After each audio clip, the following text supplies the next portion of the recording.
Hey, what's up guys? My name's Winiarski.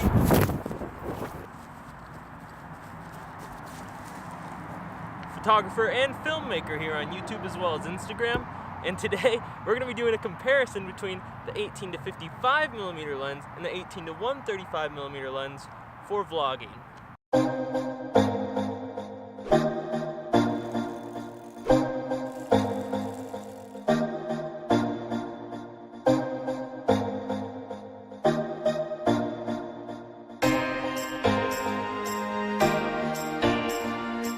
Yeah, I definitely wish I had a bike so I could just get to the location and make the video, but I guess this is more of a real world test because we're going to be vlogging on the way there. Alright, so just to clear some things up right off the bat, I'm filming on a Canon SL2 today. I think the audio might be off. I'm not sure, but on my last shot it definitely was. So hopefully it's not that bad, but full disclaimer, first time using the camera. Secondly, this video is a comparison between the 18 to 55 and 18 to 135 for vlogging. We're not going to look too much into like sharpness and image quality. They should be fairly similar. What we're going to be looking at is how they work for vlogging, for doing, fast filmmaking, on the go, run and gun, stuff like that. Now, there's a little bit of bias here because I vlog on an 18 to 55mm lens. It's versatile, it's lightweight, it's cheap, it's an overall pretty good vlogging lens. However, the 18 to 135 is, well, essentially it's just even more versatile because instead of going to 55, it goes to 135, as the name implies. Now, I don't really know anyone who vlogs with this. It's not really marketed as a vlogging lens, but after getting my hands on it for the first time, it's a lot lighter than you might think. It's relatively compact, so I thought this would make for a pretty interesting video. Now, as I already said, we're not going to look too much at image quality because they should be very similar, especially for video. Here's the 18 to 55, and here's the 18 to 135. There shouldn't be much of a difference, if really any at all. Are you a vlogger, dude? Yeah. What's your thing? I'm gonna subscribe to you. All right. 1,000. Wait, I legit can't find it. How is it spelled? I got it. It's right there. Josh Winiarski. Good luck. Have a good day. Yeah, you too. And we're back.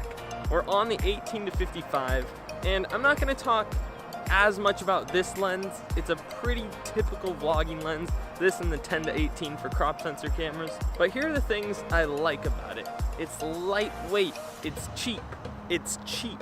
Very important because vlogging is a pretty good way to end up with a busted lens. Obviously this is worst case scenario, but it is far more likely vlogging than doing pretty much anything else. So a cheap lens is nice because if you do happen to break it, you're not out as much money. Being lightweight is super helpful because, you're holding this out on your arm. You don't want to have one right arm that's ripped and one like noodle left arm, or maybe you do, I don't know, if you're like a professional arm wrestler. But I would say for most people for vlogging, lighter weight is better, and this lens is great for that. It doesn't even have a metal mount. Like, this lens is pretty much entirely made out of plastic, which, contributes to that cheaper price tag, but it also makes it extremely light, which is pretty cool. On top of that, we have image stabilization, we have pretty good autofocus, and this is an STM motor lens, which means the motor is silent when it's focusing, so it's not perfect, it could be a little bit wider, but it's a pretty good bang for your buck entry-level vlogging lens. I would say the number one reason people write this lens off so quickly is because it's the kit lens. Everybody hates on the kit lens. It's cool to hate on budget gear. Don't use the kit lens. But in all honesty, it isn't that bad. It is a very common choice for vlogging, and it's probably the most common choice for photography because it comes with cameras, so don't count it out. But I'm not gonna act like I haven't used this before. I know this lens like the back of my hand, but what I'm interested in is the 18 to 135 potentially a better vlogging lens? I don't know, I've never even shot with the thing. So this is gonna be fun. I'm gonna switch over to it now, and let's see how it compares. Does it look any different? Probably not, it shouldn't. But we're on the 18 to 135 again. It's here to stay for a while, so let's see how this works. So my arm had kind of adjusted to the 18 to 55, and putting this on, it feels noticeably heavier. Again, vlogging with the SL2 right now, which is a little bit of a lighter camera than the 80D. Hold up, I'm gonna try not to get hit by a car here. As I was saying, the SL2 is a little bit lighter than my 80D, which is my go-to vlogging camera. So putting an 18 to 135 on my 80D, oh, I don't know about that. But on the SL2, it feels more like my 80D with an 18 to 55. So for me, I could see myself using it.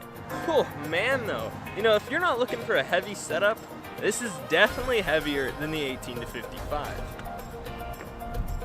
Now, weight aside, this is a pretty similar lens to the 18 to 55. It has image stabilization, an STM motor. Essentially, it's the same lens, but it's got a longer maximum focal length. But that's where the weight comes from. But here's the big question. Why would you need 135 millimeters times 1.6 because it's a crop sensor for vlogging? That just seems ridiculous, right? Well, maybe not. So I think an important part of a vlog is being able to like shift from 18 to zooming in.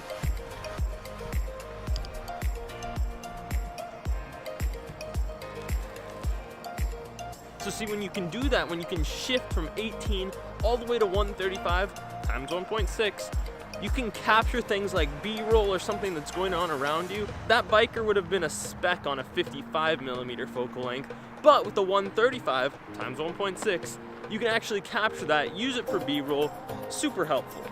Watch, here's another one. So that's pretty neat. Very, very useful for taking photos, for taking videos, but for vlogging, there's a little bit of a catch. So because this is a longer lens, it suffers from something called zoom creep, I believe. I'm pretty sure it's called zoom creep. Zoom creep is where your lens actually zooms by itself without you twisting it, normally just due to gravity or due to shaking. That's probably confusing. Here, I'll show you exactly what I mean. Shh, so this is what I meant by zoom creeping.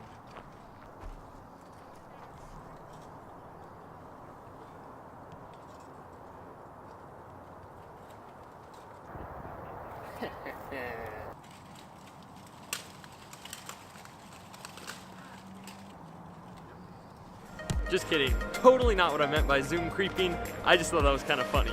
Okay, so terrible jokes aside, this is an 18 to 135. That's zoom creep.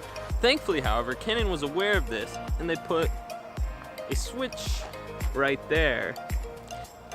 And that's essentially a lock feature which locks the lens completely at 18 millimeters. The thing I like about the 18 to 55 is it suffers from this much less, if at all. So I always have 18 ready. If I want to zoom in and say something important, I can go to like 30, 40, 55, zoom out. It's more effective in those focal lengths. Meanwhile, the 18 to 135 can technically go from 18 to 135, but if you're using that lock feature, which you very well may want to, it's going to be more cumbersome. You might forget the locks on, you're going to fumble with it. From what I can tell so far, I think the 18 to 135 might be a better, in theory, vlogging lens. I mean, for a little bit more weight, you get essentially double the focal length, you know, 55 to whatever 135 is. But that extra weight, the lock feature, I mean, the lock feature is good, but it's not. Here's the thing. I think the 18 to 135 is more versatile. It just is. It's a better tool, but it's a lot less fun to use. It's a pain in the butt, let's be honest. I mean, here's the thing. I like the lens. I think it probably is a better general purpose photography lens, but for vlogging, it's just not quite there. I think on paper, it's definitely one of those lenses that should be better than the 18 to 55 in every way. But for vlogging, it's heavier, you know, it's just less comfortable that way. You'll have to lock and unlock it from 18 millimeters. It's just it's too much work to be a vlogging lens. 18 to 55 is just fast paced, it's light. You can go like, bing. Oh, you wanna see a shot of my nose? There you go. Oh, boom, wide. Oh, it's exciting, something's behind me. Oh, I've got something important to say. Bam, oh, we're back. There's a goose over there. Does that kind of make sense? So kind of a short video.